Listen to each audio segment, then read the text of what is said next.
Existe uma confusão que está destruindo silenciosamente a capacidade do empreendedor cristão brasileiro de prosperar com liberdade e sem culpa. Uma confusão que mistura duas coisas que parecem semelhantes na superfície, mas que são radicalmente diferentes na estrutura, na origem e nas consequências. Essa confusão é a seguinte: tratar a crítica marxista ao capitalismo como se fosse a mesma coisa que a crítica profética bíblica à riqueza injusta. Não é. Nunca foi. E quando você não sabe distinguir as duas, o resultado é um empreendedor cristão que lê Amós e sente que está lendo Marx, que ouve uma pregação sobre justiça e não consegue mais distinguir o que é revelação de Deus e o que é ideologia política, que carrega a culpa de prosperar porque confunde a condenação bíblica específica da exploração com a condenação marxista sistêmica da riqueza como categoria. Hoje, essa confusão termina com precisão exegética, com contexto histórico e com a clareza que o empreendedor cristão merece. Eu sou o Anselmo e neste canal a gente une inteligência emocional com princípios judaico-cristãos para libertar o empreendedor cristão das correntes que ele nem sabe que está usando. Fique até o final porque hoje você vai receber as ferramentas precisas para distinguir para sempre a voz dos profetas bíblicos da voz de Karl Marx e nunca mais vai confundir as duas. Para fazer essa distinção com precisão, você precisa primeiro entender o que os profetas bíblicos realmente condenavam quando falavam de ricos e de riqueza. E a primeira coisa que salta aos olhos quando você lê os profetas com atenção é que eles nunca condenam a riqueza como categoria abstrata ou sistêmica. Eles condenam sempre pecados específicos praticados por pessoas específicas contra vítimas identificáveis em violação de leis específicas da aliança. Amós é o profeta mais frequentemente citado como exemplo de crítica social radical. E de fato Amós é vigoroso, apaixonado e absolutamente implacável em sua condenação da injustiça econômica. Mas olhe com precisão o que ele condena. Em Amós 2:6, vendem o justo por dinheiro e o necessitado por um par de sandálias. Isso é prática específica, venda de pessoas livres como escravos por dívidas mínimas, em violação direta da lei mosaica de proteção ao devedor. Em Amós 5:11, vós pisais o pobre e lhe tomastes tributos de trigo, prática específica de extorsão de grãos dos trabalhadores agrícolas. Em Amós 8:5, quando passará a lua nova para vendermos e o sábado para abrirmos os celeiros, diminuindo o efa e aumentando o ciclo e usando balanças falsas. Práticas comerciais específicas de fraude, pesos falsos, medidas adulteradas, descumprimento do descanso sabático. Cada condenação de Amós é específica, concreta e ligada a práticas identificáveis em violação de mandamentos conhecidos da Torá. Amós não está condenando a riqueza como estrutura sistêmica de exploração inevitável. Está condenando homens específicos que cometem pecados específicos contra vítimas específicas. A categoria de análise é moral e individual, não estrutural e classista. Isaías segue o mesmo padrão. Isaías 5:8. Ai dos que ajuntam casa a casa e campo a campo, até não haver mais lugar. Isso é condenação específica da prática de grilagem, aquisição ilegal ou coercitiva de propriedades que deslocava famílias de suas heranças territoriais em violação direta da lei de jubileu, que protegia a herança familiar. Não é condenação da propriedade privada como categoria, é condenação da violação das leis específicas que protegiam a propriedade dos vulneráveis.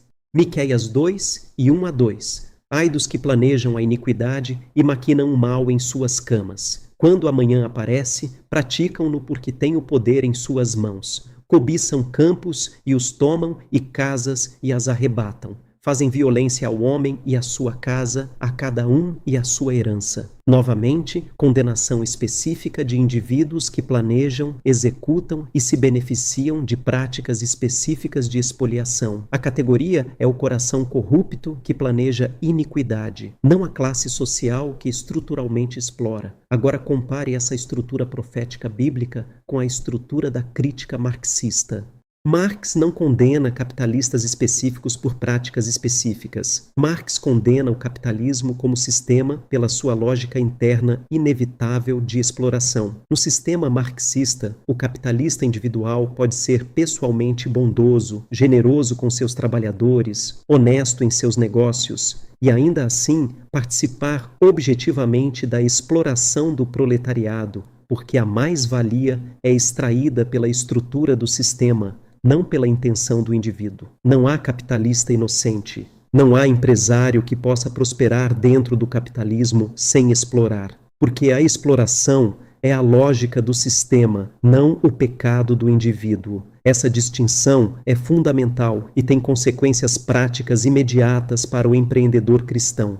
Na lógica bíblica, o empreendedor cristão que paga salários justos trata colaboradores com dignidade, honra seus contratos, não usa balanças falsas, não frauda seus clientes e não espoliar a propriedade alheia, está cumprindo os princípios que os profetas defendem. Está do lado certo da crítica profética, não porque seja perfeito, mas porque sua conduta específica não viola os princípios específicos que os profetas condenavam. Na lógica marxista, esse mesmo empreendedor cristão é objetivamente culpado de exploração estrutural independentemente de sua conduta individual, porque o sistema capitalista em que opera é estruturalmente explorador, porque a mais-valia que acumula é extraída do trabalho de seus colaboradores, mesmo que os pague acima do mercado, porque sua prosperidade é, por definição marxista, inversamente proporcional à capacidade dos trabalhadores de se apropriar do produto do seu trabalho.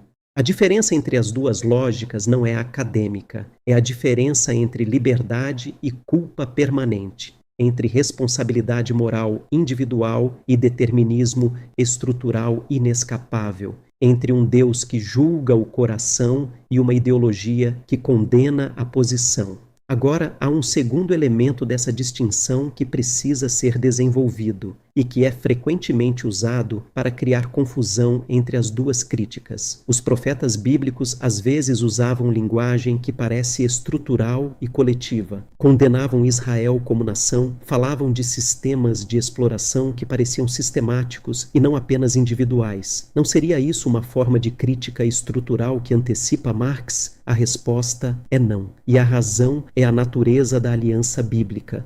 Quando os profetas condenavam Israel como nação, não estavam usando análise de classe marxista, estavam aplicando as condições da aliança do Sinai. Israel havia entrado num pacto com Deus que incluía não apenas obrigações individuais, mas obrigações comunitárias. A nação como um todo era responsável por manter uma ordem social que expressasse o caráter de Deus, que protegesse o vulnerável, que honrasse o trabalhador, que garantisse o acesso à terra para cada família. Quando a nação como um todo abandonava essas obrigações, a condenação profética era coletiva, não porque a exploração fosse estruturalmente inevitável, mas porque a comunidade do pacto havia coletivamente falhado em manter o que havia prometido.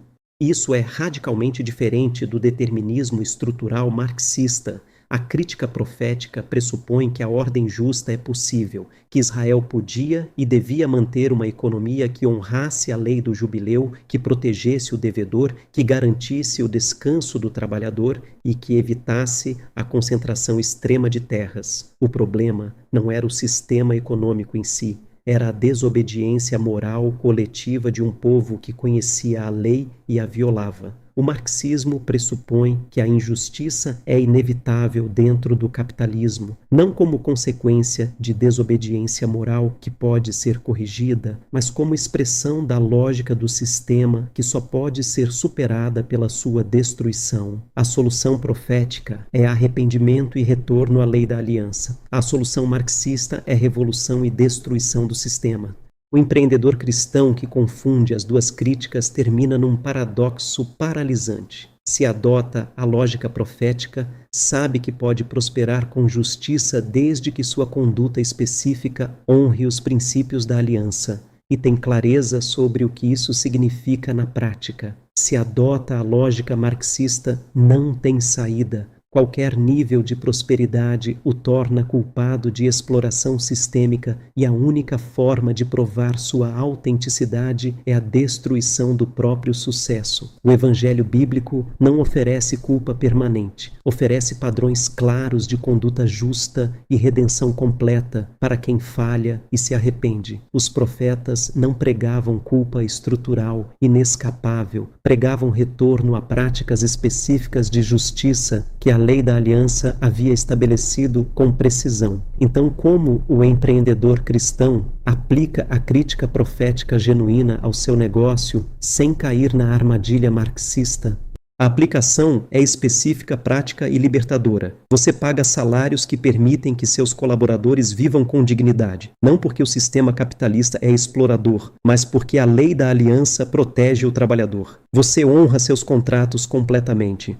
Não porque a estrutura econômica te obriga, mas porque o Deus da aliança abomina balanças falsas. Você não usa poder para coagir os vulneráveis. Não porque a luta de classes exige solidariedade proletária, mas porque os profetas condenavam especificamente quem usava poder para espoliar os sem poder. Você dá com generosidade ao necessitado, não como expiação pela sua participação em estruturas de privilégio, mas como expressão do amor ao próximo que o Evangelho produz no coração transformado. Cada uma dessas práticas tem fundamento profético específico e bíblico preciso, e nenhuma delas requer que você considere sua prosperidade como exploração, seu negócio como estrutura de pecado ou seu sucesso como culpa a ser expiada. Você pode ser próspero e profético ao mesmo tempo. Pode criar riqueza com integridade e denunciar a exploração genuína com a mesma voz. Pode honrar o trabalhador e expandir o negócio sem contradição. Pode ser o Boaz da sua geração, próspero, justo, generoso, honrado pelos trabalhadores e abençoado por Deus, sem pedir desculpa por nenhuma dessas coisas. Essa é a tradição profética bíblica. E ela é radicalmente diferente de Marx, por mais que os dois usem às vezes palavras parecidas. Se este vídeo finalmente separou para você o que é profecia bíblica e o que é marxismo com versículo, compartilhe com outro empreendedor cristão que também precisa dessa distinção precisa e libertadora. Curta, inscreva-se no canal e continuemos juntos. Eu sou Anselmo e até o próximo encontro.